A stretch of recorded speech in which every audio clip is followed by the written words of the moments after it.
Olá, bem-vindo e bem-vinda ao Horizonte Espírita, o podcast para quem pensa o espiritismo fora da caixa. Você já ouviu falar do espiritualismo moderno?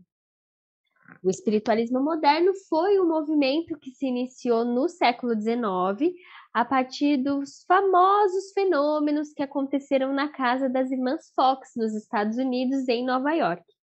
Depois desse evento, ele se propagou por toda a Europa e possibilitou mais tarde o surgimento da doutrina espírita na França.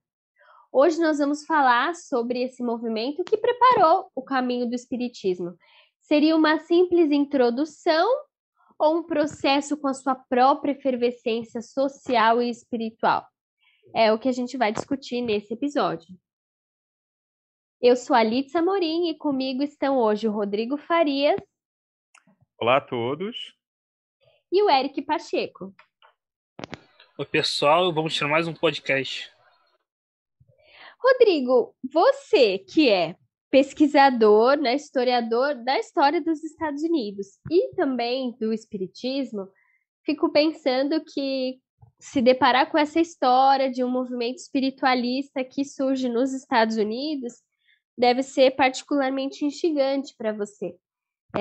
Conta pra gente, então, como que você começou estudando esse assunto e o que mais te chamou a atenção sobre a história do espiritualismo moderno, que às vezes aparece no movimento espírita, nos livros espíritas, como uma linha, né?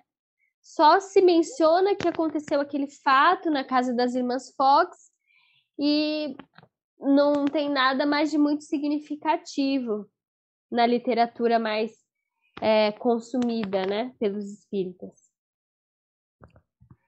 Pois é, a gente não sabe quase nada do espiritualismo moderno, né? Mal se ouve falar, né? E quando se ouve, é muito pouco. Bom, respondendo a sua pergunta, Litsa, eu conheci um pouquinho do espiritualismo moderno. Como eu leio muito isso em inglês, eu sempre penso em moderno espiritualismo, né? Pelo livro do Arthur Conan Doyle, História do Espiritualismo, que só ganhou esse título, né, essa tradução, que é a correta, recentemente numa edição pela FEB. Quando eu era adolescente, estava no então segundo grau, eu ganhei de uma professora, a minha professora de literatura, a Beth, sou grato a ela até hoje. Ela me deu um exemplar do que então era publicado aqui como História do Espiritismo, de Arthur Conan Doyle, né, como eu disse, que é o criador do Sherlock Holmes e algumas histórias que são muito conhecidas na cultura pop. A partir dali, né, é um livro bem substancial, bem grande.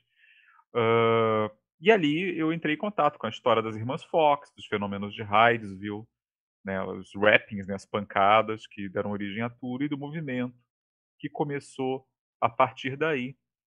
E é interessante porque o Conan Doyle, ele, para um espírita iniciante, como eu era naquela época, ele só fala de Kardec quando ele fala da Europa, né? Da Europa continental, lá para o final do livro, e fala muito pouco.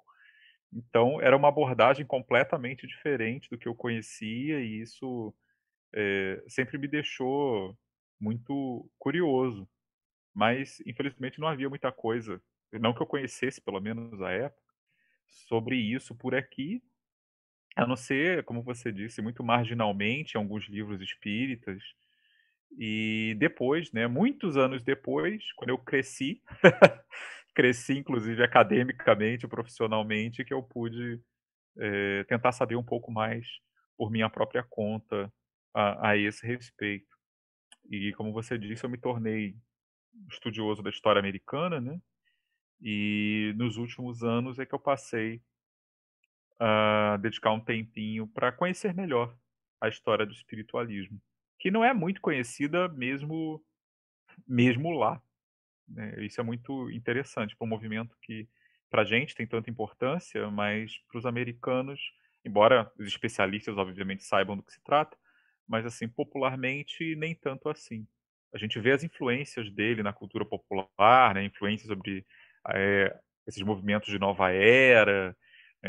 A gente vê representações de médiuns em filmes americanos, né? Médiuns profissionais e coisas do tipo.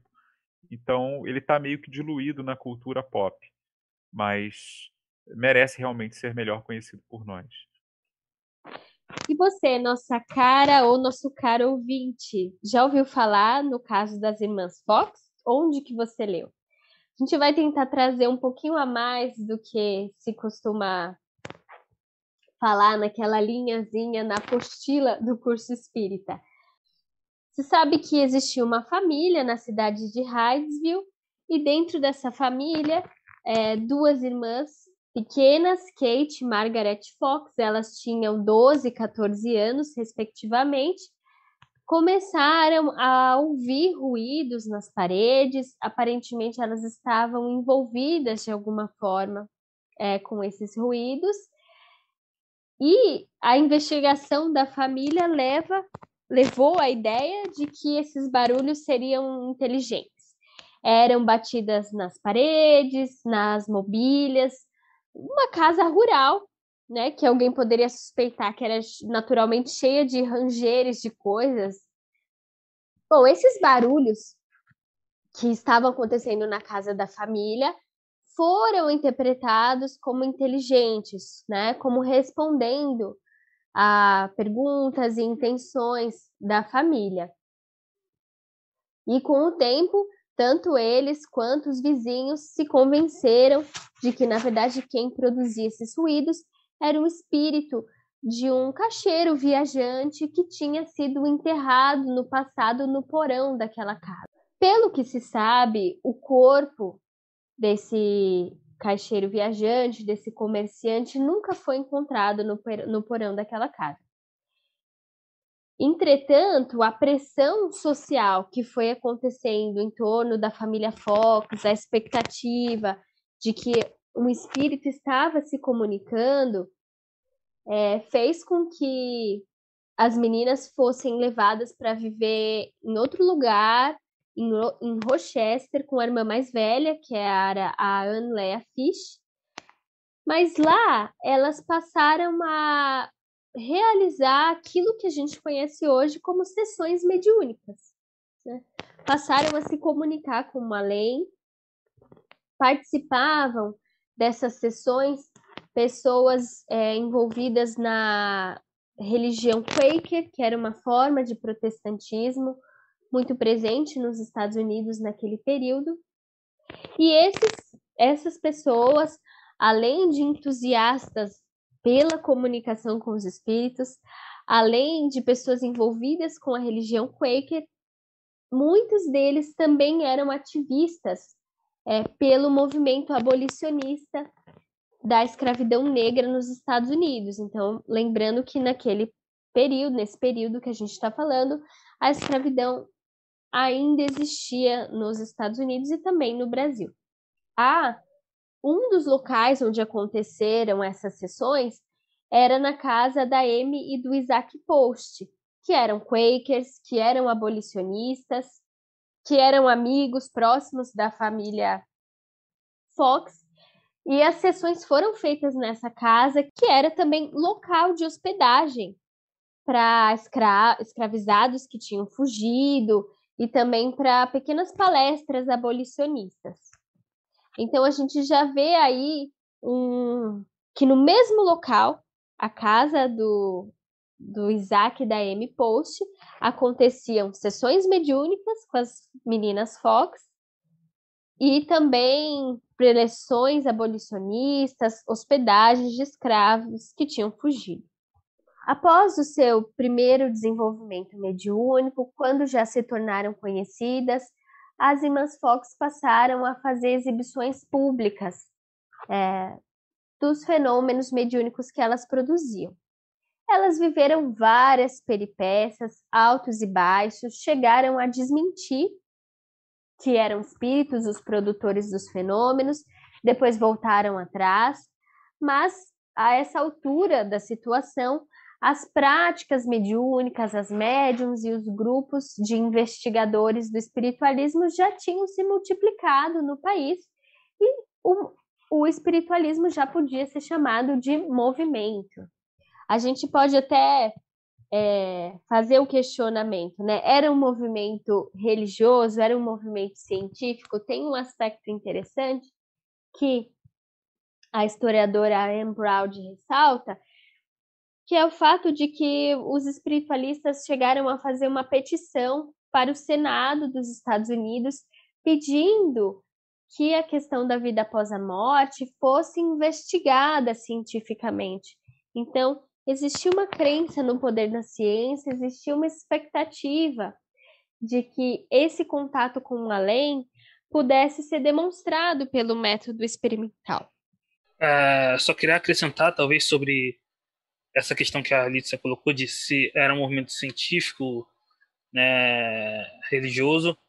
Eu queria acrescentar o estado atual do moderno espiritualismo nos Estados Unidos, né?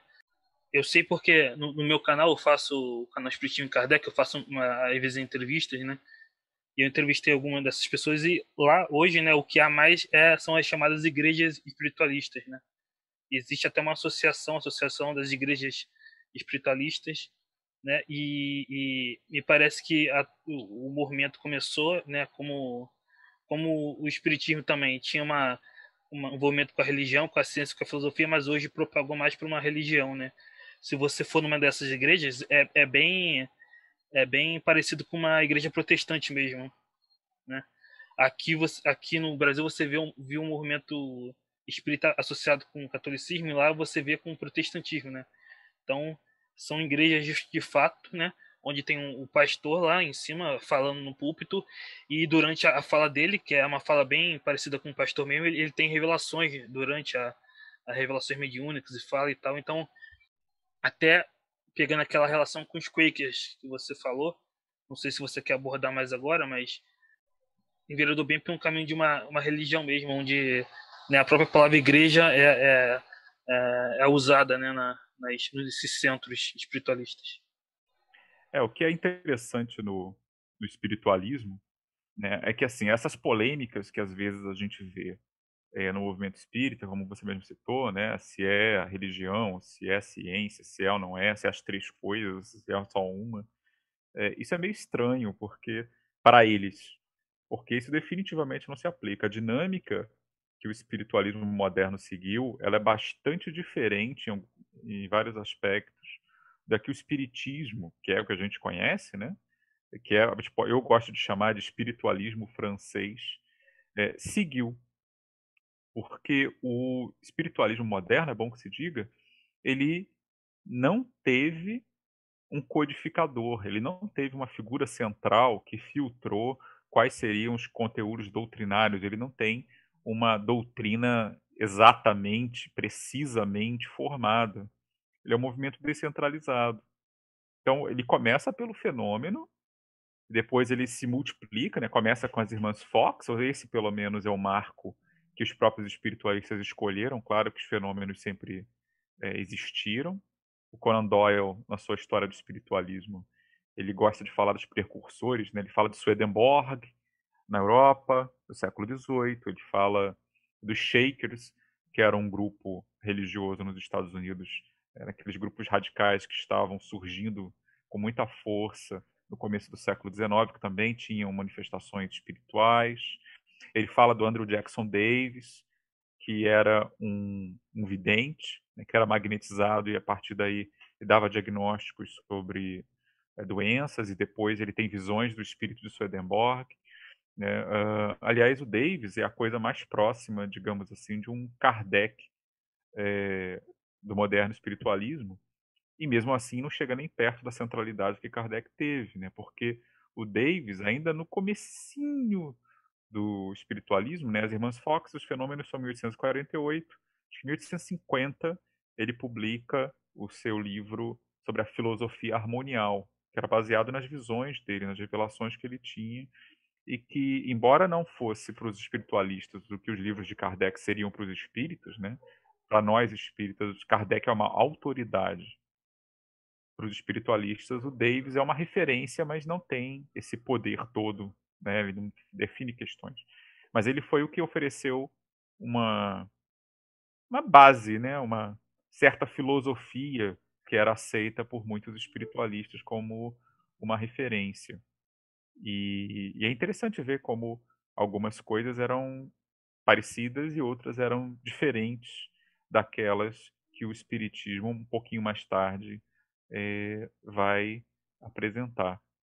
Mas nos dois casos, é, é muito interessante ver o seguinte, como a Litsa falou, essa petição ao Congresso americano para que se destinasse uma verba pública para demonstrar a existência de vida após a morte, é que seja na versão americana, que depois seria inglesa também, seja na versão francesa, que também vai se espalhar por todo o continente europeu, e depois vai chegar aqui, no Brasil.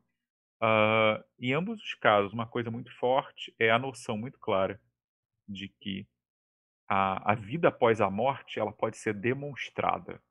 Ela não é mais vista apenas no sentido de uma fé. Ela é uma coisa que você pode constatar, a ponto de constatar cientificamente, empiricamente. Você pode demonstrar, né, de maneira que os sentidos permitem ver que é uma realidade concreta. Né? Então, nesse ponto de vista, os dois movimentos, que na verdade são ramificações, né, da mesma coisa, eles têm essa característica em comum e que acho que eu, né, e outros autores falam disso, ele mostra, ajuda a entender o entusiasmo que rondou esse movimento. As Irmãs Fox começam em março de 48, né? Em 1849, praticamente, você já tem um movimento tomando forma, com várias pessoas tentando repetir a metodologia em diferentes lugares, de forma independente, em suas casas, e começam a aparecer outros médiums. Isso é um fenômeno bem interessante.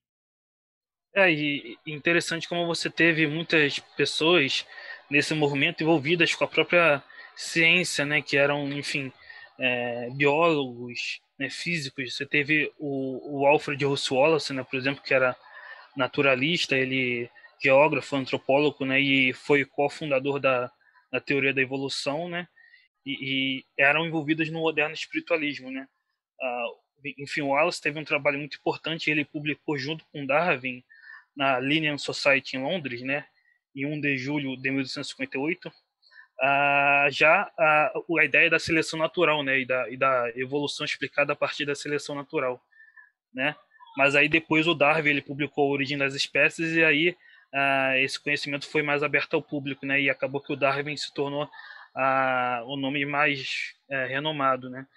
Enfim, e um dos motivos, acredito eu, foi porque a própria academia na época não via com bons olhos o envolvimento desses cientistas, né? Enfim, até o próprio Darwin ele chega a enviar uma carta para o Wallace, né, dizendo que isso poderia atrapalhar enfim, no progresso da teoria da evolução, o envolvimento dele com o espiritualismo moderno, né? Sem falar no William Crookes, né, que era químico, físico, né, enfim, de Londres, né, e tem o famoso caso das aparições da espírito Kate King, né, que ele investigou nessas materializações, aparições e, enfim, também é o inventor dos tubos de raio catódicos, né? Pelo que eu sei, também houve uma pressão forte dentro da academia em relação aos trabalhos dele, né? Sem falar, por exemplo, o Charles Richer, né? O outro também, que ele é o criador da metapsíquica, né? Enfim, que depois viria a dar origem à parapsicologia, mas ele também era envolvido, né? E, enfim, médico ganhador do Prêmio Nobel, envolvido com as pesquisas em, desse campo paranormal, né? Digamos assim, né? Sem falar do, como já foi citado, o Alfred Russel Wallace, né? Que também era médico, né? E enfim, teve todo um trabalho no moderno espiritualismo. Você teve muitos cientistas que eram cientistas, pesquisavam sobre ciência, biologia, física, química, mas também tinha uma parte disso, um trabalho de pesquisas no moderno espiritualismo. Já isso, você está citando vários nomes que apareceram já na década de 1870, 80, né? Mas assim, já nos primeiros anos, no começo dos anos 50, pelo menos, você já tinha cientistas tentando descobrir, por exemplo, se as pancadas, né, que seriam produzidas pelos espíritos nas apresentações das irmãs Fox, se elas eram explicáveis de outra maneira, né? Já nos primeiríssimos anos você tem obras e estudos sendo feitos, nem todos eles, mesmo os padrões da época, com boa intenção, né? As irmãs Fox foram vítimas já de denúncias de fraude a eventos que elas não estavam presentes. Também tinha isso. Mas de tentativas de você comprovar ou desmentir cientificamente a natureza dos fenômenos. O que chama atenção nesse começo do espiritualismo é que assim, fenomenologia era um negócio muito importante. A gente fala das mesas girantes, mas antes das mesas girantes você tinha os rappings, que eram essas pancadas, né, que depois era um método muito demorado e difícil, né, de comunicação. Você dava uma pancada, era sim, duas pancadas não. Aí quando queria formar uma palavra, a pessoa ficava recitando o alfabeto, e quando chegasse na letra que o espírito supostamente desejaria, aí vinha uma pancada. Ou seja, para você formar uma frase, você levava um tempo longo. E então depois vão se aperfeiçoando, criam-se a prancheta, que o Kardec também vai chegar a usar, né? Aquela parece uma mesinha, né, com rodinhas e um lápis na ponta, e só mais para frente você vai descobrir a psicografia com o próprio médium escrevendo, né? Você vai ter uma pluralidade de técnicas sendo usadas, mas sendo usadas justamente dessa forma descentralizada, né? Porque as irmãs Fox, são consideradas as pioneiras, mas elas logo perderam elas não tinham exclusividade sobre o fenômeno, né? O fenômeno realmente se espalhou muito rápido. Não, só queria acrescentar, muito bem falado do Rodrigo, da evolução dos fenômenos, né? Enfim, é só um parênteses rápido. A nomenclatura, né, que Kardec usa para se referir né, no moderno espiritismo foi chamado de Rappings, né? E Kardec usava o nome tipologia, né?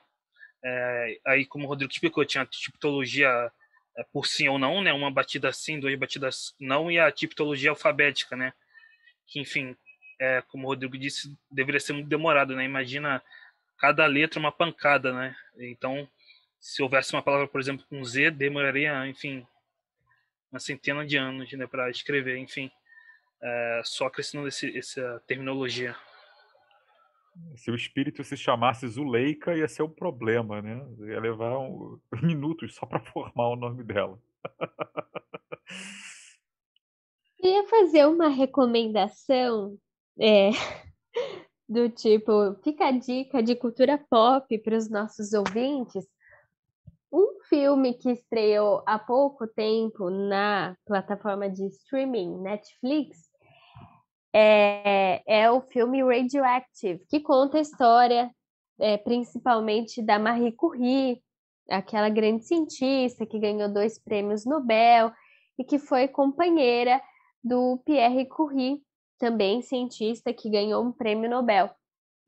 E no filme é retratado um aspecto da vida do Pierre Curie, que era que ele, vivendo na França, se interessou pelas reuniões mediúnicas. Ele chega a frequentar algumas reuniões, o filme retrata isso, retrata que a Marie Curie era bastante cética, ficou um tanto enciumada.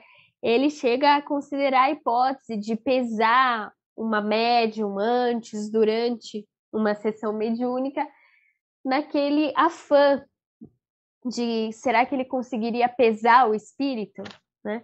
Essa parte, essas especificidades da relação do Pierre Curie com as sessões mediúnicas, com o espiritismo, espiritualismo, eu não sei dizer se são licenças poéticas, né, ou retratos fidedignos, mas eu acho que ajuda a gente a perceber o retrato dessa época, que é uma época de muito entusiasmo com a ciência, né? Mas também no qual esse tema da comunicação com os espíritos, ele cresce, ganha a atenção de muita gente, até mesmo de um notável cientista como o Pierre Curie, além de todos esses que vocês mencionaram anteriormente. Mas eu queria falar também, fazendo reflexões, né, sobre esse aspecto. Qual é o significado religioso do espiritualismo moderno? O que que ele foi? Foi uma revelação? Ele trouxe ganhos, né? Acho que a gente poderia ir começando por esse caminho. Por um lado, eu queria falar algo que a gente repete aqui, né, algumas vezes, que essa ambição de provar a existência do espírito cientificamente, a gente pode dizer que ela precisou ser bastante reformulada no século XX e no século XXI, porque a ciência se modificou muito. Eu, sendo frequentadora de sessão mediúnica e sendo uma pessoa com alguma inserção no campo científico, eu sei que, embora a gente vá numa reunião mediúnica e veja coisas muito convincentes, sempre é possível haver uma outra interpretação sobre o que está acontecendo lá. E, e eu estou longe de achar que não seria possível investigar essas comunicações científicas mais a fundo, né? Mas acho que hoje ainda permanece uma questão em aberto para a ciência. Existe o espírito? Não existe? Mas esse era só um lado do espiritualismo, né? Existia um outro lado que a Anne Browd retrata bem, que é o fato de que o que a gente tinha nos Estados Unidos antes do espiritualismo? Né? Por um lado, existiam as ideias protestantes mais tradicionais e que foram se tornando ainda mais dramáticas e bastante conservadoras, né? A Embral disse, gente, eu preciso recomendar para vocês esse livro, eu vou citar ele aqui, já que eu vou falar bastante dele. Acho que é um livro que não tem tradução para o português ainda. Se chama Radical Spirits, Spiritualism and Women's Rights in 19th Century America. Quer dizer, espíritos radicais, o espiritualismo e os direitos das mulheres nos Estados Unidos do século XIX. A editora é a editora da Universidade da Indiana. E o que a Anne Browd conta pra gente nesse livro? Que, por um lado, existia na sociedade dos Estados Unidos daquele período um certo grupo que foi ficando cada vez mais descontente com o protestantismo tradicional, com as ameaças do inferno.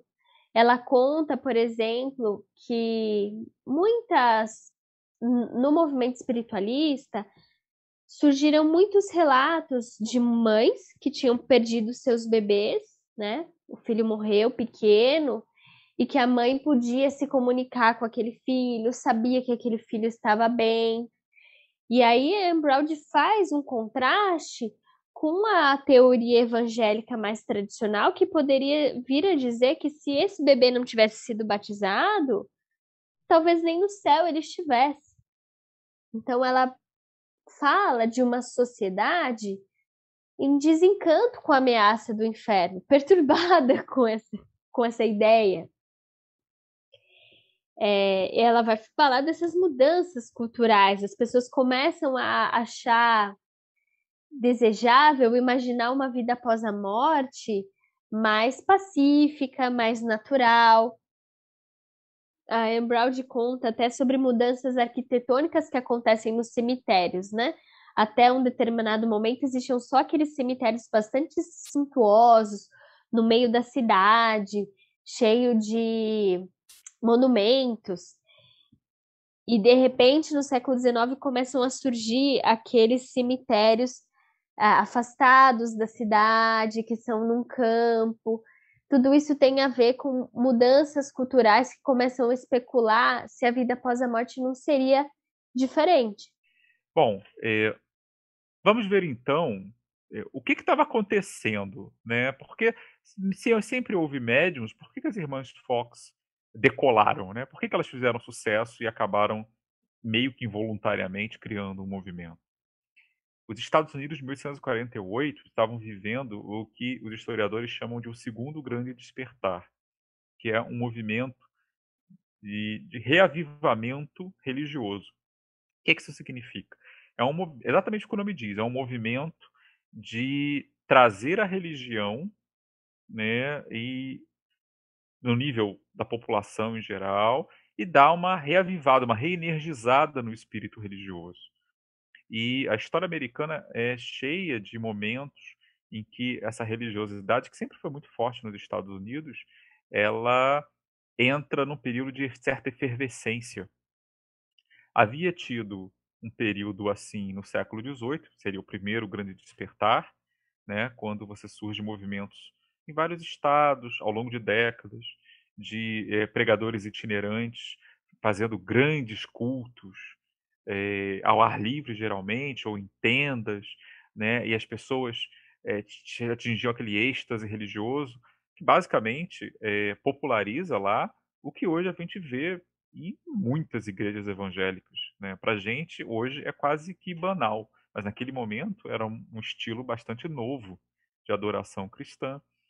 E no início do século XIX você tem o segundo grande despertar, que começam a surgir vários movimentos religiosos, alguns deles bastante consolidados hoje em dia, né? Os Mormons, por exemplo, depois vai ter os Adventistas, né? Que procuravam oferecer uma alternativa a uma visão teológica eh, que até então muito tradicional, calvinista, que era muito pessimista, né? Que era muito focada nessa ideia da predestinação, de que Deus já cria você sabendo se você vai para o céu ou inferno, em que a eleição é feita parte da pessoa. Então, o seu destino já está traçado, não importa muito bem o que você faça. É bem verdade que, durante muito tempo nos Estados Unidos, essa doutrina no nível popular era meio que flexibilizada, né? Na parte a graça divina, mas parte algo que você fazia, você tinha algum papel nisso, o famoso arminianismo. Mas, no século XIX, você começa a ter novas leituras religiosas, novas leituras do cristianismo, em que o papel de cada um na sua própria salvação é mais enfatizado. Eu falei dos mormons e adventistas, mas tem vários outros grupos que vão surgindo. E mesmo grupos que já existiam antes, começam a passar por algumas divisões. Os Quakers, né, os Quakers, por exemplo, que tinha aquela coisa da luz interior, né, de você sentir a inspiração e falar no meio do culto o que te viesse, eles estavam tendo problemas porque havia uma tentativa de... Estava tendo maior rigidez no movimento deles. Né? Essa questão da luz interior estava sendo um pouco enfatizada, então começou a haver quakers dissidentes. A Amy e o Isaac Post, que a Litsa mencionou, por exemplo, faziam parte desses quakers dissidentes. E esses quakers dissidentes geralmente atuavam muito na sociedade, que era um traço também muito forte nesse período. Vários desses novos religiosos, ou mesmo desse espírito religioso mais inovador, mesmo dentro de algumas denominações mais tradicionais, eles começam a tentar atuar na sociedade também. Eles começam a querer fazer com que a sociedade, segundo a sua visão, se tornasse melhor, que a sociedade também fizesse mais jus a essa graça, essa recompensa divina. E aí você começa a ter vários religiosos fertilizando a sociedade para movimentos sociais que tiveram uma importância muito grande, como, por exemplo, o já citado pela Litz, o abolicionismo, que começa com uma carga religiosa muito forte nos Estados Unidos e nas suas alas mais radicais manteve, né, durante um bom tempo. Esse aspecto político é muito interessante, o aspecto político das religiões e das religiões nesse período, né? Mas antes do aspecto político, eu queria trazer ainda um pouco de volta para os aspectos teológicos, né? É interessante, às vezes a gente pensa que o espiritismo de Kardec, ele é totalmente assim descolado, fora da curva. E quando a gente vai estudando um pouco mais, a gente vê que essas tendências de reformar o pensamento religioso não estavam só no Kardec. Para mim, foi uma surpresa muito feliz descobrir que existia já nos Estados Unidos denominações, naquela época, século XIX, denominações protestantes conhecidas como unitaristas. O que significa isso? Eram grupos que não acreditavam naquela ideia católica e protestante mais tradicional de que Deus é o Pai, o Filho e o Espírito Santo. Então, para eles, Deus era um só. E, ao mesmo tempo, também existiam denominações protestantes, naquele período, universalistas, que acreditavam que a salvação era universal, ou seja, todos seriam salvos, não existiria alguém que teria que ir para o inferno e seria condenado, ou que pelo menos todos poderiam ser salvos, se assim quisessem. Eu não sei profundamente os detalhes sobre essas linhas confessionais, mas, gente, vejam a semelhança dessas ideias com o que a gente vê no Espiritismo de Kardec. Que, num certo sentido, no Espiritismo de Kardec já não tem mais essa questão quem vai ser salvo, quem não vai ser salvo, né? Todos vão evoluir. E também não tem essa ideia de que Jesus era Deus. Isso, para mim, é bastante interessante. E, ao mesmo tempo, olhando em contraste, a gente vê a importância do Kardec, como ele fez uma elaboração filosófica que amarrou uma série de ideias que, num certo sentido, estavam dispersas, né? Alguns grupos focados em investigação científica, outros em ideias mais teológicas, e o Kardec, eu acho que como um bom educador, ele faz um bom diálogo entre várias dimensões da vida humana. Também, por exemplo, já existia nos Estados Unidos, naquele período, grupos religiosos que negavam que a Bíblia era um livro puramente divino. E é algo que a gente fala tanto aqui no Horizonte Espírita, né? Como é que a gente trata os livros religiosos? Como livros infalíveis? Ou como produções que também são históricas? É interessante, né, a gente ver como haviam pontos em comuns, havia uma tendência de reforma, quase fazendo uma interpretação filosófica, né? O espírito do ser humano querendo, de algum modo, preservar sua essência religiosa, mas já fazendo diversas contestações, exercitando a sua criatividade teológica, sua liberdade de pensar sobre Deus, sobre o universo, sobre a vida. Mas é claro que uma característica do espiritualismo moderno que o Rodrigo enfatizou é essa dispersão, essa diferença, essa falta de unificação, que é uma cara muito diferente do espiritismo francês, especialmente da tradição do Kardec, né? E eu acho que tem outras diferenças entre espiritismo de Kardec e espiritualismo moderno que a gente poderia salientar. Eu acho que ninguém melhor do que o Eric para falar desse assunto, que é o nosso especialista em Kardec aqui do podcast. Perfeito. É interessante isso, né? A gente falou das semelhanças, né? De como o moderno espiritualismo ajudou a originar o espiritismo, mas também há umas diferenças, né? E para falar dessas diferenças, eu queria citar um artigo da Revista Espírita, de 1862, de fevereiro, A Reencarnação na América, né? Que Kardec vai falar, acho que da principal diferença doutrinária mesmo, sobre entre o espiritismo e o moderno espiritualismo, que é no ponto da reencarnação, né? Kardec vai perguntar por que a reencarnação não é aceita na América como é no espiritismo francês, né? Kardec, né, claro, aí é a análise do Kardec, podem discordar ou concordar, ele vai dizer que isso se devia ao preconceito de raça que ainda havia nos Estados Unidos, que ainda era muito forte, né? Ou seja, seria difícil para um cidadão americano aceitar que ele poderia reencarnar, né, em outros povos, em outras etnias, né?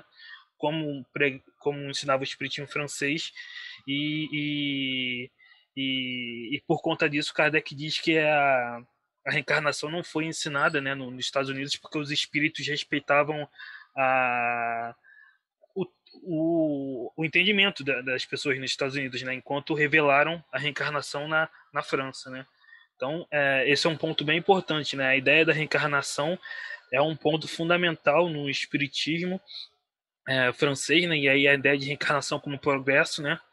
E essa ideia do progresso, que reencarnando vamos progredindo através das diversas existências. O moderno espiritualismo focava bastante na mediunidade, mas não tinha essa ideia de reencarnação, né? Enfim, que o espiritismo não inventou, né? Vem da metempsicose dos gregos antigos, enfim, né? Então, diria que esse é um ponto bem elementar da diferença doutrinária mesmo, né? A evolução deles era feita só após a morte, não é isso, Eric? Sim, sim, é uma ideia de progresso, né? Mas no mundo espiritual, né? Enfim, e se tinha uma visão de mundo espiritual bem mais materializada e descrita, né? Enfim, até o próprio Swedenborg é um exemplo claro de como era essa visão de mundo espiritual, né? Enfim, eu poderia citar talvez outro ponto fundamental que eu acredito, que é a questão da cobrança, né? Muitos médiums nos Estados Unidos, enfim, acho que desde o século XX, XIX, a cobrança não era tão mal vista, né? Como no espiritismo francês, que Kardec coloca claramente que não se poderia cobrar pela mediunidade, né? Porque dá de graça o que de graça recebeste, né? E aí no moderno espiritualismo havia essa questão da cobrança que não era tão mal vista, né? É um outro ponto que eu acho uma diferença fundamental aí. As irmãs Fox são um grande exemplo, né? Elas passaram a juventude, a Margaret e a Kate, passaram a juventude fazendo apresentações que eram pagas. Sim, sim. E um outro ponto que eu poderia citar, né, também é o fato da questão social, né, das ideias sociais, políticas, enfim. Kardec não se posicionou explicitamente sobre essa questão, né, até no Livro dos Médiuns, no Regulamento da Sociedade Parisiense de Estudos Espíritas, né, lá no final do Livro dos Médiuns, ele vai dizer que as sociedades não deveriam entrar nas discussões de política, né. Enfim, aí vai ter toda uma discussão se isso se devia à ditadura que havia na época ou não. Enfim, não vou entrar nisso aqui, mas é uma diferença, né? O moderno espiritualismo já tinha mais uma pegada de posição clara social e política, não é, Litsa? Isso é bem interessante. A gente observa que o Kardec teve um cuidado de fazer uma obra mais, digamos assim, menos envolvida nas questões da ordem do dia, né? Uma obra que, de certo sentido, fosse um discurso mais universal, mais atemporal. Embora a gente precisa lembrar também que na Revista Espírita as notícias eram comentadas, então eu fiz especialmente uma pesquisa sobre toda vez que o Kardec comentava avanços em relação aos direitos das mulheres, comentava notícias que vinham da Espanha, dos Estados Unidos, envolvendo esse tema. O direito à mulher defender uma tese na universidade, o direito da mulher assumir um cargo público. Então, não acho que seria correto dizer que o Kardec esteve fora das questões políticas. Mas talvez a gente poderia lançar a hipótese de que entre os espiritualistas nos Estados Unidos, as questões políticas estavam ainda mais presentes e marcadas. Uma primeira coisa que eu acho muito interessante de ressaltar e aqui é uma reflexão mesmo pessoal, né? Uma reflexão, digamos assim, filosófica. Que diferença faz uma crença religiosa que é otimista a respeito do indivíduo, que acredita no poder e no valor da reflexão individual, como era o caso da doutrina Quaker da luz interior. Então, eu estou retomando um ponto que o Rodrigo já falou, porque eu acho que isso é muito importante. Porque os Quakers acreditavam que dentro de cada indivíduo havia uma luz interior, muitos deles se sentiram autorizados a dizer em algum momento, olha, a nossa crença cristã é incompatível com a defesa da escravidão. Nós não podemos nos acomodar com isso. E aí vai se iniciando essa militância pela abolição da escravidão nos Estados Unidos. E é bem interessante de observar que em muitas revistas espiritualistas do momento faziam propaganda anti-abolicionista e recebiam cartas com críticas dos espiritualistas, principalmente da região sul dos Estados Unidos, que era uma região que defendia mais ardorosamente a escravidão, e eles reclamavam, mas mesmo assim as revistas continuavam a dar voz para isso. Eu acho esse exemplo quase uma parábola religiosa, né? Porque para nós hoje é bastante chocante imaginar que um cristão pudesse compactuar com a escravidão. E é exatamente isso que estava sendo discutido no período, né? Por outro lado, pode falar, Rodrigo. Só uma observação sobre isso. Isso é um ponto tranquilo na historiografia, não tem controvérsia nenhuma sobre isso. Várias igrejas mais convencionais americanas, né, tiveram divisões e dissidências, teve cisões entre igrejas do sul e do norte por causa da posição sobre a escravidão. Então, tem até um historiador chamado Mark Knoll, né, que escreveu sobre um livro muito interessante chamado A Guerra Civil Americana, né, que foi grande parte por causa da questão da escravidão, a Guerra Civil como problema teológico, por conta disso. Então, quando você vê denominações que ainda levam, às vezes, o nome Batistas do Sul, Batistas do Norte, tem a ver com isso também, tá? Com esse tipo de divisão sobre a questão da escravidão, que deixou de ser uma mera divergência política e virou uma questão moral e teológica muito forte, com aquelas do Norte, geralmente, uma posição crítica sobre a escravidão, e as do Sul defendendo a manutenção dela, em parte porque os abolicionistas, que eram muito religiosos, muitos deles, não todos, mas muitos eram, eles inovaram no discurso dizendo que a escravidão não era apenas desumana, ela era um pecado. Então, ela era apresentada num discurso fortemente religioso, e isso causava um incômodo muito grande entre aqueles que eram a favor da manutenção dela. E, assim, eu tomo a liberdade de extrair lições filosóficas da história, porque, por exemplo, hoje, atualmente, no movimento espírita, existem aqueles defensores da unificação. O movimento espírita deve ser unificado e deve ser cordial e respeitoso. Concordo que o movimento espírita deve ser respeitoso, mas a unificação, ela não pode ser a qualquer custo. A unificação não pode ser sinônimo de ocultação dos debates, de evitar que se tomem posições quando essas posições são éticas, são de primeira importância, né?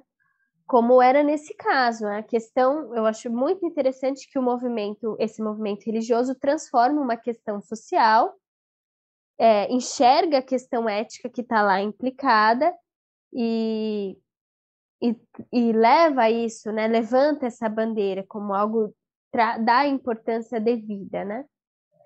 Mas eu queria também chamar atenção para o que a própria Anne Brown chama atenção no livro, que é a questão dos direitos das mulheres.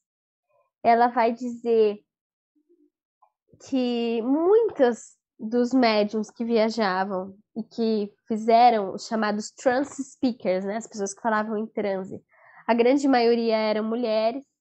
Então, você vê aí um caso histórico de uma religião majoritariamente liderada por mulheres, o que é raro na história das religiões. Ela conta casos de médiuns que eram mulheres tímidas. Imagine a educação que uma mulher recebe no século XIX, uma educação bastante conservadora, e essas mulheres bastante tímidas foram incentivadas pelos espíritos a falar, a liderar, a dar palestras. Então, a gente, por exemplo, para quem não está no mundo da história das religiões, A gente até consegue ver algumas denominações religiosas em que as mulheres ensinavam, mas antigamente era só mulheres ensinam só mulheres, mulheres não ensinam homens. E a Anne Brown destaca no espiritualismo moderno nos Estados Unidos, as mulheres ensinam homens também. E as revistas é, espiritualistas vão apoiar a causa dos direitos das mulheres, as convenções espiritualistas vão receber ativistas falando pelos direitos das mulheres, então dá espaço. É como se, por exemplo, hoje num centro espírita ou no movimento espírita, a gente recebesse pessoas para falar sobre os direitos dos animais, ou sobre os direitos humanos, ou sobre os direitos da população LGBT+. Era esse cenário que a gente via. A Anne Brown conta que os espiritualistas realmente eles eram uma religião progressista. A maioria dos espiritualistas defendiam muitas causas progressistas, não só abolicionismo, não só direito das mulheres, mas também reforma nos códigos de vestimenta, vegetarianismo, socialismo, algumas formas de não cooperação com o Estado. Então, uma série de reformas sociais, porque eles acreditavam que realmente o espiritualismo inaugurava uma nova era, que parece muito o que a gente chama de fase de regeneração, né? E que por causa disso eles deveriam adotar essas militâncias, né? A historiografia clássica é surpreendente, né? O espiritualismo, ele não tem uma historiografia muito grande falando dele, mesmo nos Estados Unidos, né? Os livros são relativamente poucos. Você tem muito livro dos espiritualistas, mas livros de pesquisadores contemporâneos falando sobre ele não são tantos assim. E de fato, tem essa pegada progressista que você mencionou, né, que é a Anne Broad, que escreveu em 89, e vários outros autores confirmam. Mas hoje, nos últimos anos, tem surgido alguns pesquisadores que tentam apresentar também o outro lado da moeda, né, como uma que eu estou lendo, Christine Ferguson.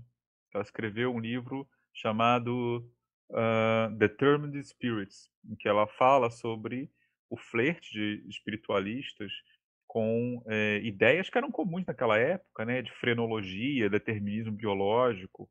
E eu ainda estou no começo do livro, né, mas também fala um pouco sobre ideias de raça.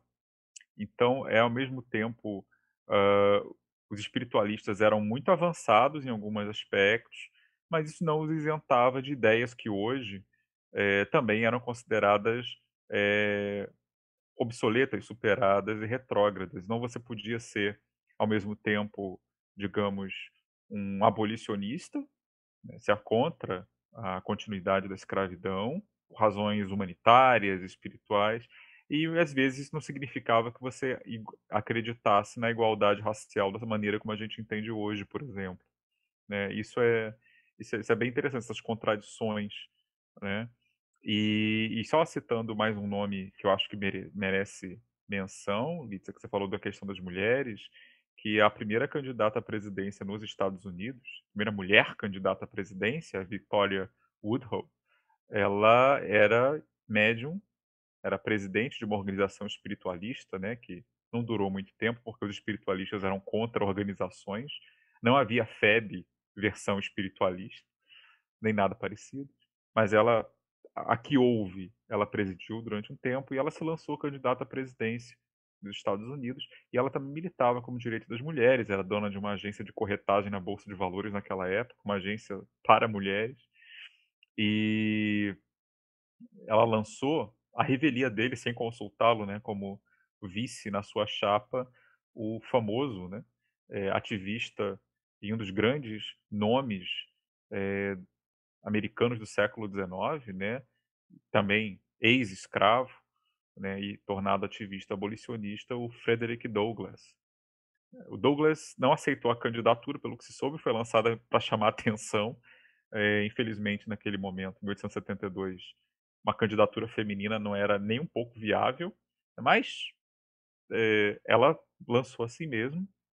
E foi um movimento bem interessante. Então ela entrou para a história e ela era uma médium espiritualista, justamente porque era no espiritualismo que a mulher, como você disse, tinha esse espaço que ela não tinha em outras áreas da sociedade, né? Interessante, né, Rodrigo? Acho que a gente poderia até pensar na hipótese se o fato dos espiritualistas nos Estados Unidos flertarem com essas ideias sobre eugenia, teorias de aprimoramento da raça, isso não tem a ver com o entusiasmo deles pela ciência, né? Porque essas ideias eram tidas como científicas. E então fica tudo mais ou menos Ah, no sim, sem mesmo dúvida, balaio. sem dúvida. Inclusive, a gente encontra essas ideias circulando também dentro do espiritismo, né, em alguma medida, né? A gente vê Kardec comentando sobre frenologia, fazendo observações sobre alguns povos, como se fossem os Hotentotes, né, os famosos Hotentotes, que são citados algumas vezes na codificação, e faz observações que a gente vê, que são claramente baseadas no entendimento hoje obsoleto, né, ultrapassado, de diferenças raciais, que estavam na ordem do dia naquele momento, né? Eram apresentadas, pelo menos nos círculos cultos, como teorias científicas e hoje a gente sabe que não são, né? Então é aquilo que você disse, tem um componente espiritual, mas tem um componente histórico também. Essas coisas não são assim, é, não podem ser tão separadinhas assim. Você tem que fazer o esforço de ver aquilo que tem uma validade mais atemporal e aquilo que é fruto do espírito do tempo. Tenho certeza, por exemplo, de que se fosse hoje, né, se Kardec tivesse que fazer a codificação hoje, ou se muitos espiritualistas vivessem nos tempos de hoje, eles dialogariam com as ideias que circulam agora, né, e teriam outras visões sobre essas questões. A gente deve sempre, e aí uma observação de historiador, não como espírito, mas as duas coisas se juntam. A gente tem que esperar de cada época aquilo que ela pode dar, senão a gente corre no crime capital do historiador amador, que é o anacronismo, de querer que pessoas de outras épocas pensem exatamente como a gente. Não é assim. Não é assim. Nem pode ser. Tudo tem seu momento. Eu acho que para os nossos ouvintes, né? Às vezes, bom, eu sou uma grande entusiasta da história, né? Não é à toa eu virei historiadora, pesquisadora da história da educação. Sobre essa questão do movimento espiritualista nos Estados Unidos abrir espaço tanto para a liderança feminina quanto as causas é, que pelas quais as pessoas militavam em relação aos direitos das mulheres, né? Acho que não naquele momento não se usava a palavra feminismo, mas eram causas que hoje a gente chamaria de feministas. Então, eu queria citar algumas aqui. Se pensava em direito a divórcio, né? Não era um direito que existia naquele momento, direito à propriedade, então as mulheres não tinham possibilidade de abrir uma conta no banco. Em caso de separação do marido, também não havia direito à guarda dos filhos. A Embraud ainda relata outras coisas interessantes. Por exemplo, em alguns momentos existiam disputas entre o movimento abolicionista e o movimento que lutava pelos direitos das mulheres. Os abolicionistas achavam que a causa deles era o mais importante e que deveria deixar a luta pelos direitos das mulheres para depois. E outras mulheres militantes pelos direitos das mulheres achavam que a causa delas era a mais urgente. E então a Anne Brown comenta ironicamente, né, que ambos os grupos ignoravam a questão da dupla opressão das mulheres negras. E aí já dá para a gente citar aqui uma figura, uma personalidade incrível, que é a Sojourner Truth. Sojourner Truth, que foi uma mulher negra que nasceu na escravidão, viveu na condição de escravizada por muitos anos até conseguir fugir, e ela foge para o Canadá. Ela foi uma mulher assim bastante marcante no momento, porque ela foge para o Canadá, retorna aos Estados Unidos, ela consegue a sua liberdade e vai entrar com uma ação judicial contra um homem branco para obter a guarda do filho dela. Então, ela se tornou a primeira mulher negra a entrar com uma ação judicial contra um homem branco. Claro que no momento que ela faz isso, ela já estava amparada por outras personagens do movimento abolicionista que apoiaram, ajudaram, e ela, nesse momento, participa também do movimento espiritualista. Quem quiser procurar mais sobre a Sojourner Truth, tem muito material sobre ela na internet, e tem um discurso muito famoso que ela faz numa convenção pelos direitos das mulheres em Ohio. Ela faz um discurso que se chama Anti-a-Woman, e eu não sou uma mulher, em que ela está dizendo isso. Os homens dizem que a gente não deve dar direito às mulheres porque elas são fracas, porque elas precisam ser levantadas por uma carruagem, porque elas são delicadas. E ela diz, mas eu sempre trabalhei como um homem, eu sempre comi como um homem e até apanhei, e eu não sou uma mulher. Então ela traz à luz assim esse problema que hoje na contemporaneidade é super debatido, né, no movimento feminista, que é essa questão da interseccionalidade, das opressões de classe, de raça e de gênero que se combinam. Então, assim, é uma personalidade incrível, e tem muitas poetas que declamaram esse discurso anti-woman. Eu recomendo muito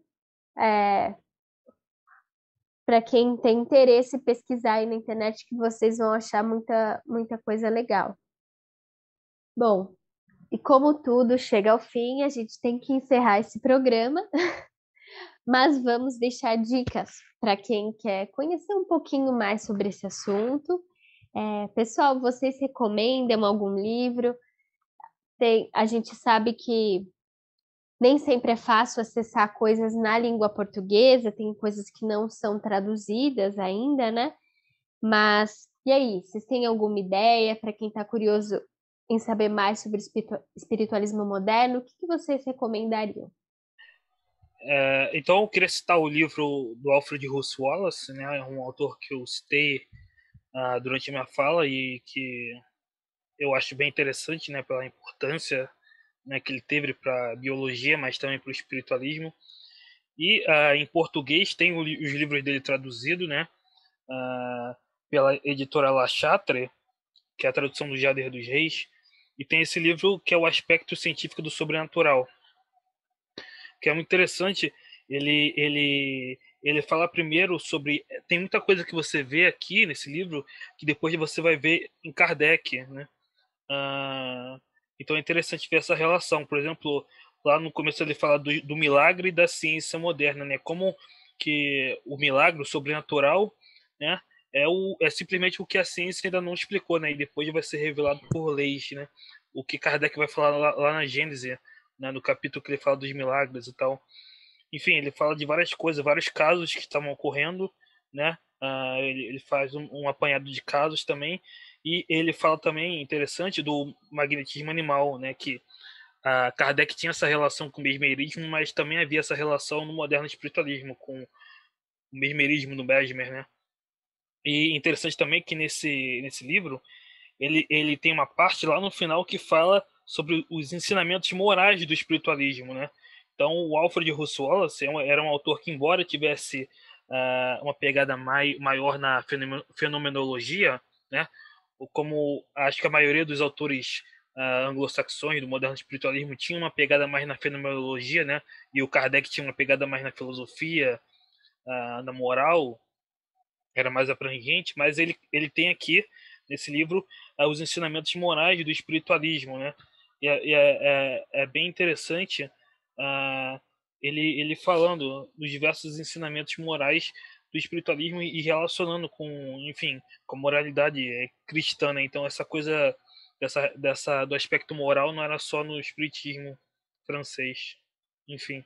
Bom, já falei do livro do Conan Doyle, né? O Conan Doyle tem alguns livros sobre espiritualismo publicados aqui, se não me engano pela FEB, são fáceis de achar, mas eu vou indicar agora duas dicas, né? Eu vou dar duas dicas.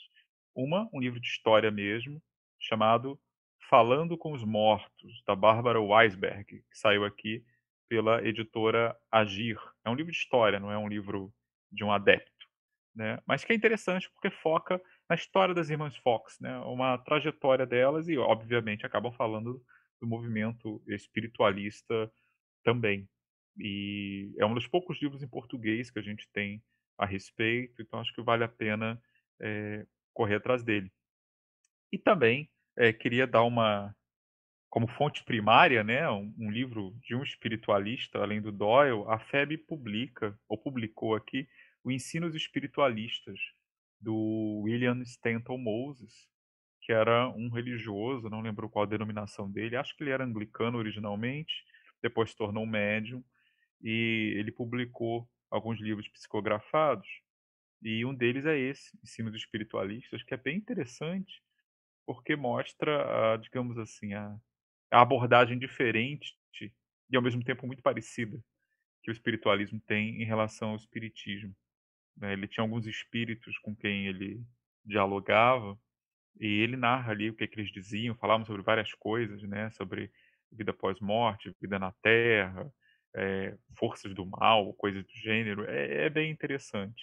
E por fim, uma dica que é audiovisual, essa deve ser mais fácil, porque eu vi isso no YouTube. Eu vi na televisão e depois encontrei no YouTube. Há um documentário que aqui foi exibido pela HBO. Ninguém Morre em Lilydale.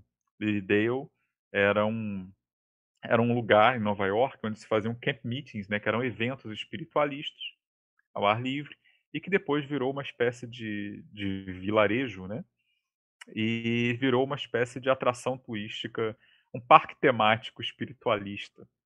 E então ela tem história, inclusive tem uma réplica da casa das irmãs Fox lá. E hoje você pode visitar o lugar, você compra um passaporte, pode até se hospedar lá. E as pessoas falam com vários médiums, enfim. Hoje tem um quê de movimento nova era lá também, que é uma mistura muito comum, pelo menos nos Estados Unidos. Creio eu que na Europa não seja muito diferente. E que dá uma visão, né? O documentário acompanha a trajetória de algumas pessoas que estão procurando notícias de seus entes queridos falecidos e se consultam lá com vários médiums. Então você consegue ver um pouco do que é uma dimensão, um aspecto do que é o legado do espiritualismo na cultura americana hoje, no século XXI. Então, a gente tem aí um livro de história, para quem quiser conhecer melhor, uma fonte primária, para quem quiser entrar em contato direto com um espiritualista importante da época, o Moses era inglês, se não me engano, e você tem um documentário procurando falar do que resta do movimento espiritualista como ele é nos dias de hoje. Bom, eu queria recomendar um livro que é uma coletânea de artigos de diversos historiadores do espiritismo, historiadores e pesquisadores também de outras ciências, que se chama Espiritismo em Perspectivas. Foi lançado pela editora Saga e nesse livro tem um artigo do Humberto Schubert Coelho, que se chama Matrizes Filosóficas do Espiritualismo Moderno. Então, assim, é uma leitura densa, mas bastante interessante para quem quer conhecer a fundo o que aparece aí no espiritualismo moderno do ponto de vista filosófico. Então é isso, pessoal. A gente espera que vocês tenham gostado. Se gostaram, se não gostaram, se tiveram dúvidas, escrevam para a gente nas redes sociais. Sugiram temas aqui para o nosso podcast. A gente vai adorar conversar com vocês. Um beijo e até o próximo programa. Tchau, tchau.